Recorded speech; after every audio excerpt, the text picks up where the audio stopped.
Hi friends, మనకి ఈ వీడియోలో చూపిన విధంగా కోళ్ళు మోర్టాలిటీ ఎక్కువగా ఉంది ఫ్రెండ్స్. ఒక రోజుకి కనీసం 30 కోళ్ళ నుంచి 50 కోళ్ళ దాకా చనిపోవడం జరుగుతుంది. ఎవరైనా అనుభవం ఉన్న ఫారం రైతులు మాకు ఇందులో కామెంట్ చేయాల్సిందిగా కోరుతున్నాం ఫ్రెండ్స్. సూపర్వైజర్ అని అడిగితే వాళ్ళు టెంపరేచర్ ఎక్కువైందని వల్ల చనిపోతున్నాయి, మీరు అందుకు అనుగుణంగా ఫోగర్స్ లేదా ఫ్యాన్స్ లేదా స్ప్రింక్లర్స్ వాడుతున్నా కానీ అవి టెంపరేచర్ జాస్తి అయిపోవడం వల్ల చనిపోతున్నాయి.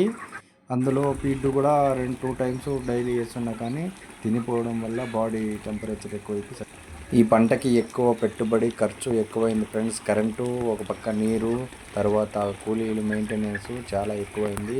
తీరా చేతికి వచ్చే టైంలో ఈ విధంగా మోర్టాలిటీ పెరగడం వల్ల చాలా ఆల్టర్నేట్ సోర్స్ ఉంటేనే మాత్రమే కోళ్ళ పొరంలో దిగండి ఫ్రెండ్స్. లేదంటే మీరు మీ ఇంతకి జాబ్ చేసుకోండి ఫ్రెండ్స్. లేదంటే చాలా ఇబ్బంది పడతారు. తెలియకన్నా యూట్యూబ్లో చూసి, ఫేస్బుక్లో చూసి, ఇన్స్టాగ్రామ్లో చూసి మీరంటూ బిజినెస్ చేసేకి ముందరకు రావద్దు.